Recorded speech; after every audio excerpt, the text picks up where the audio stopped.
Nous, c'est Marie et David, les membres de la LRJ Family. Nous sommes les heureux parents de 4 zébulons, Clo-Clo, Matou, Minou et Jojo. Nous adorons voyager en famille et faire découvrir à nos enfants les plus beaux endroits de France et des pays limitrophes.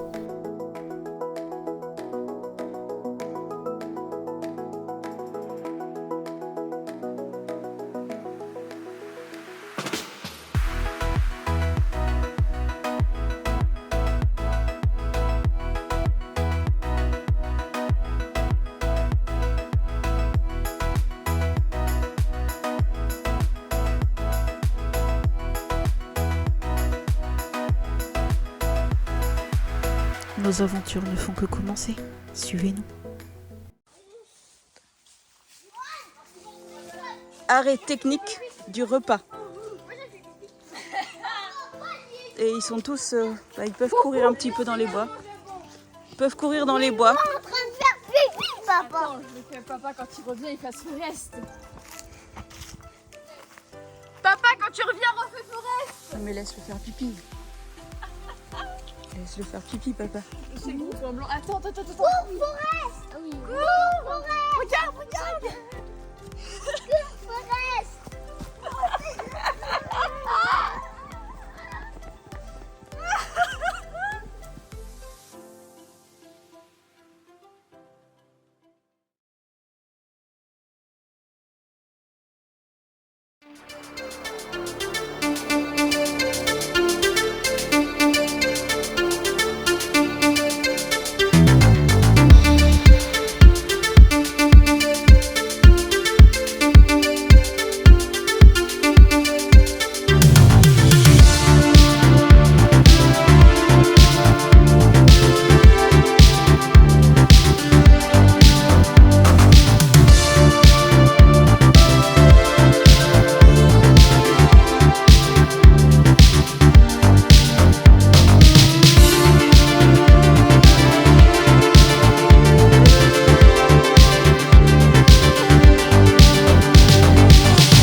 Je vais la mettre, la petite musique. Hein. On la mettra, la petite alerte à m'avait vu. Ils étaient au courant. Hein. C'est pas faute de les avoir prévenus. Allez, on continue. On reprend la route et on arrive enfin au camping. On pose la caméra et on s'installe tranquillement. Voici un petit accéléré de le montage de Roselle. Heureusement que maintenant les enfants peuvent nous aider, car on a, je vous rappelle, un record à battre. Jusqu'à présent, on mettait environ 2 heures, voire 3 à monter la tente. Mais on a réussi à la monter plus vite que ça.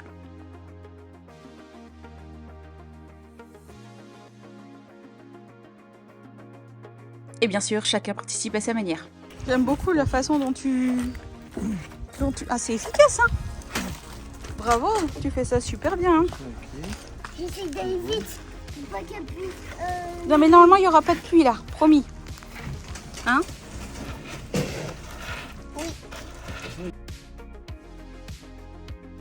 Et bien sûr, une des parties les plus éprouvantes de ce montage, c'est forcément la toile de l'auvent, qui n'est pas toujours facile à mettre avec énormément de fermeture éclair.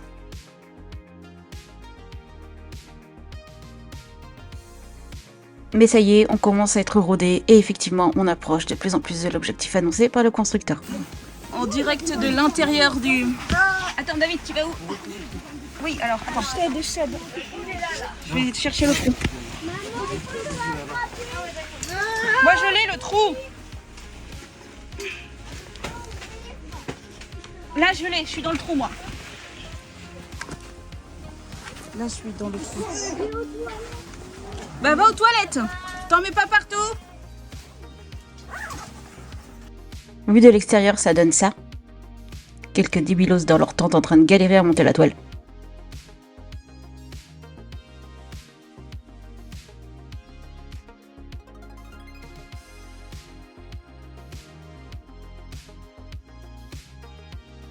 Maman, je peux pas attraper. J'arrive pas à ouvrir. Pas ouvrir.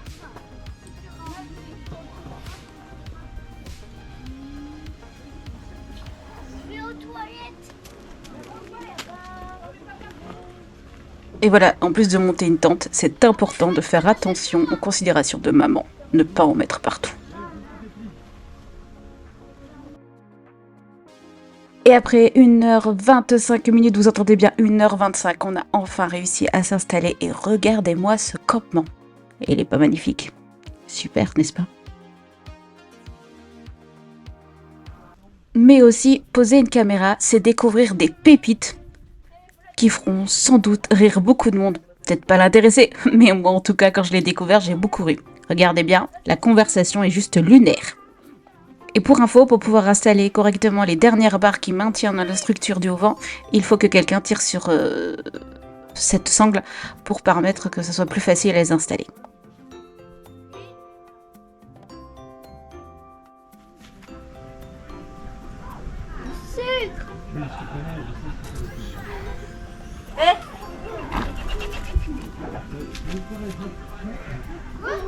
T'as entendu ou pas? Oui. Oui. C'est puissant, hein. C'est puissant. Oui. C'était même repoussé.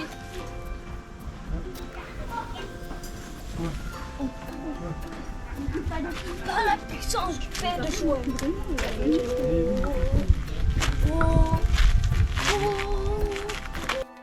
Des petits mecs, quoi.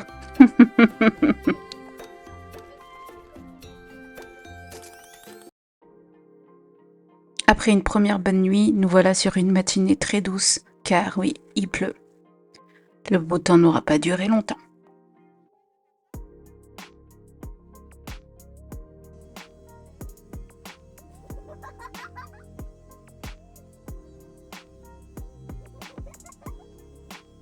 Après cette matinée toute douce, un repas et des courses, nous voilà sur un joli goûter avec des cookies géants. Chiller, c'est bien, mais si on allait découvrir un petit peu les alentours.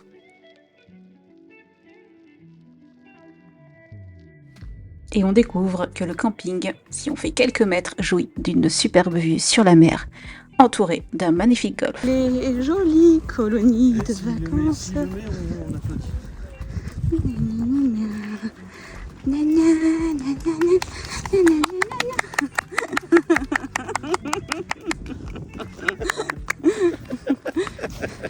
Il est trop content le monsieur. Oui, mais c'était ça qui était drôle. Faut jouer le jeu aussi. Avec le golf, puis sur le golf. C'était évident qu'on embêterait les golfeurs. C'était trop tentant. Lors de cette première balade, nous découvrons un point de vue imprenable sur le port de Port-en-Bessin. Le camping est situé sur les hauteurs de ce village et franchement, ça vaut le détour. Regardez-moi cette vue, magnifique.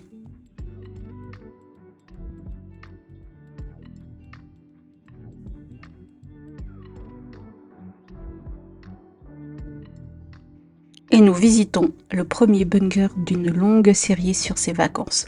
Parce qu'après tout, être en Normandie, c'est aussi les plages de débarquement et donc les bunkers. Et pour les petits, c'est vraiment sympa de découvrir ce genre d'endroit.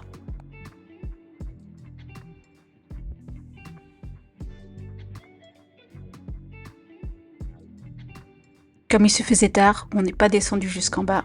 On a juste découvert la maison phare. Et après, on est rentré pour passer notre jolie soirée sous la tente.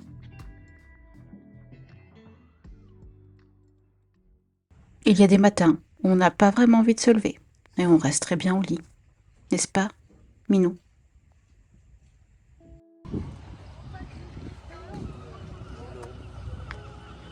Bienvenue au port de Port-en-Bessin.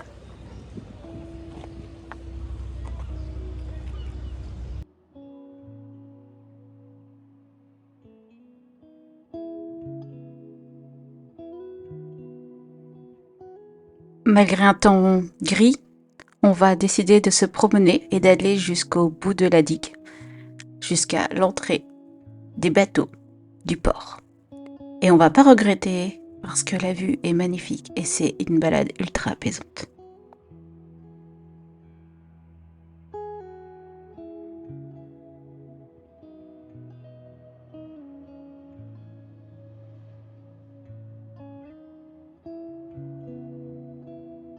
Et puis, en ce dimanche matin, on a vraiment l'impression d'avoir la digue pour nous tout seuls, avec quelques percées de soleil. Ça rend le paysage encore plus joli. On a de la chance, finalement.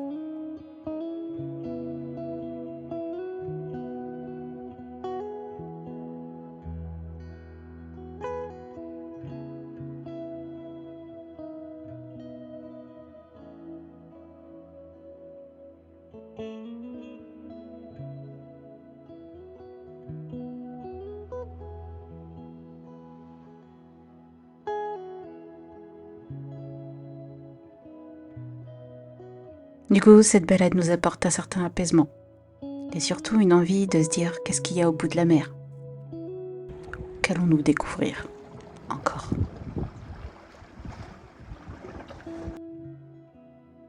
Bien sûr, aussi, on a fait l'autre versant de la digue avec un soleil plus clément. Très joli aussi. Et nous avons pu apprendre que Port-en-Bessin était un des ports pétroliers du débarquement et a joué un rôle important dans cette réussite. Plein de nouvelles choses à apprendre pour les enfants sur notre histoire. Après cette journée où on est resté en pyjama jusqu'à 10h, puis on s'est promené, puis on a fini en pyjama et on a fait un jeu de société le soir. D'ailleurs, j'ai gagné. Et ben, nous voilà repartis pour une journée un petit peu plus...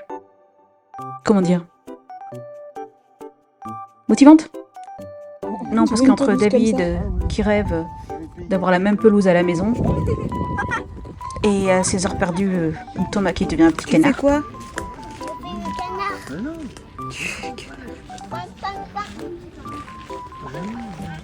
Il est temps pour nous de découvrir quelque chose de différent. Allez, c'est parti. Gros indice, vraiment très gros indice. Après un pique-nique dans la voiture, nous voilà dans notre prochaine activité. On va visiter la plage, le musée le musée du Beach. Et juste derrière, il y aura la fameuse plage du débarquement. Située sur la commune de Sainte-Marie-du-Mont, la première chose qu'on découvre en arrivant près du musée, c'est un magnifique char américain.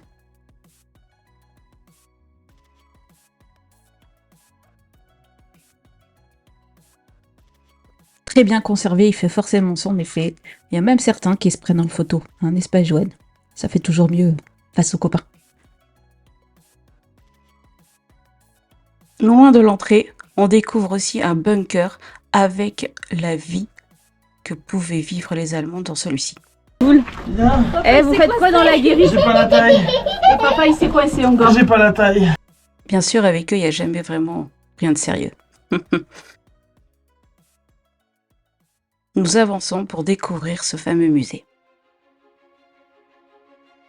Construit à l'endroit même où les troupes américaines ont débarqué à 6h30 ce matin du 6 juin 1944, ce musée retrace l'histoire de ce jour, à travers 10 séquences de sa préparation à son aboutissement, allant de la défense allemande jusqu'à l'arrivée des Américains et justement le succès de ce jour-là.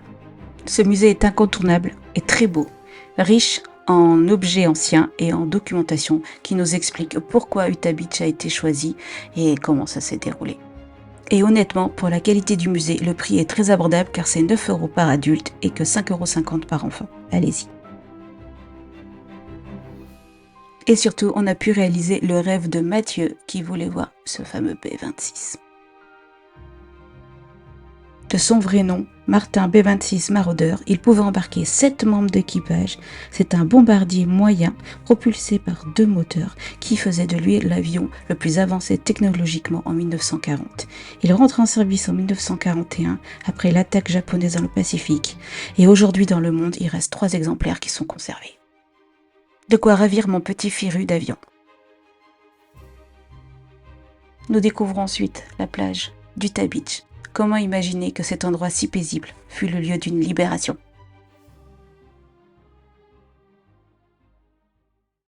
Bien sûr, nous passons par Sainte-Marie-du-Mont pour voir le fameux soldat suspendu à l'église et se faire une petite pause et surtout découvrir qu'il y a toute plein de boutiques de Lego spéciales armées. Nous finissons cette journée par un jeu, mais Chloé sera sous la pluie, hein. Sous la grosse pluie, hein. J'attends Chloé. Et quand je pense qu'on devait aller voir un feu d'artifice. Ben non, on n'a pas le droit. Vive la Normandie, il pleut, c'est la fête à la grenouille, on entend bien. Je vais aller combattre la pluie. Je vais me mettre sous mon auvent. Je regarde la pluie qui coule. Pourquoi tu veux faire ça? Juste parce que j'ai envie de regarder la pluie qui coule. Non, mais Ok, on était en plein de parties de jeu. Et maintenant, ils ont décidé d'aller sous le vent. Oui, moi aussi. Bon bah, je vais me retrouver On toute est seule. courageux. Allez, je sais pas. Tu vas rester avec moi, toi? a priori la pluie c'est plus intéressant que notre jeu. La question qui me taraude, est-ce que la tente va tenir cette pluie? Malgré cet épisode de pluie, le soleil revient le lendemain matin et nous passons entre ces visites quelques jours merveilleux, entre cuisine, vie au camp, piscine aussi, voilà, tout ce qu'il faut pour se reposer. Hein. Bien sûr, on ne visite pas H24 tous les jours, on profite aussi.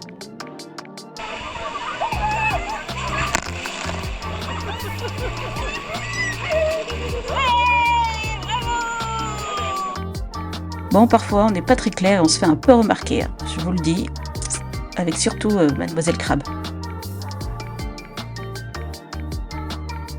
C'est Chloé qui a commencé, elle a commencé à faire le crabe, depuis tout le monde l'a suivi, donc nous sommes surtout une famille crabe.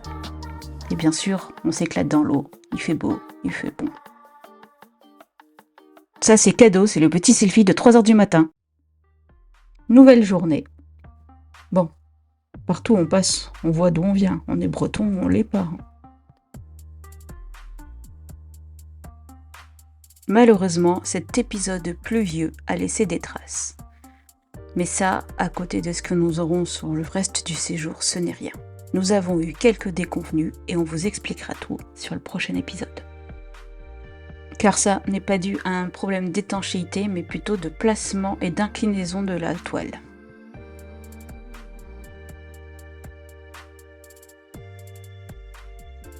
Nous continuons cette nouvelle journée avec la visite des extérieurs du musée de Overlord Museum. Pour petite info, Overlord était le nom de code de cette journée de débarquement.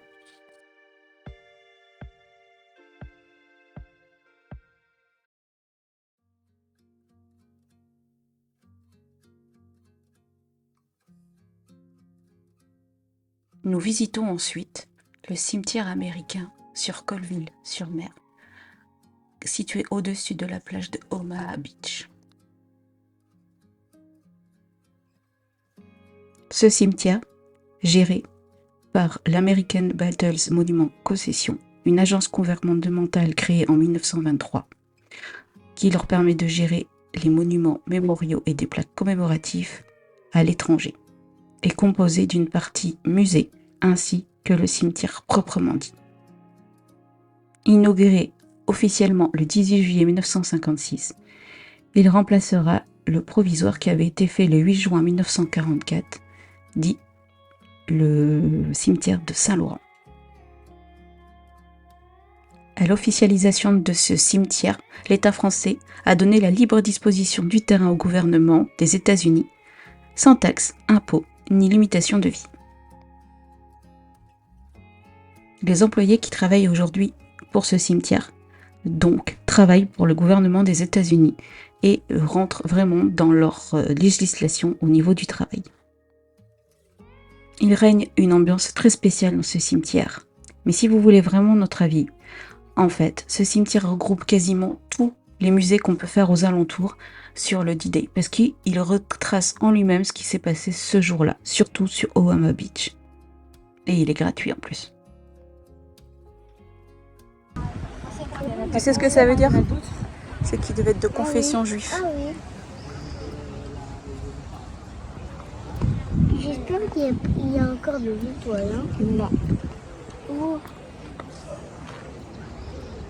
Oui, là-bas, je la vois, mais... Ah oui, il y en a une là-bas. Ah ouais, peut-être. Ils sont vraiment... Oui, il y en a une là-bas. Juste là-bas. Réellement. Tout là-bas.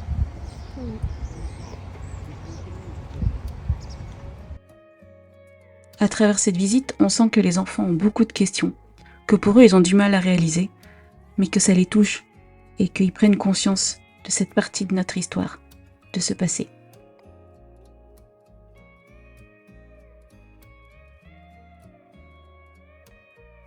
Puis, 17h pile, nous allons assister à la descente des couleurs.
Puis, dans le bâtiment mémorial principal, on découvre les différentes cartes où il y avait les prévisions du plan de débarquement.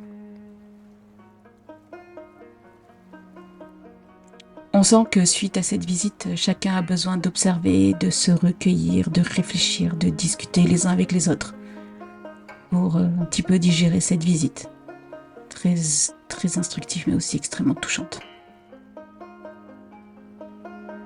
Sur cette note plus ou moins festive, mais vous inquiétez pas, c'est festif quand même, on est en vacances, on vous laisse et on vous remercie d'avoir regardé cet épisode. N'hésitez pas à liker, aimer, partager la vidéo et on vous souhaite à bientôt pour le prochain épisode. Allez, tchuss!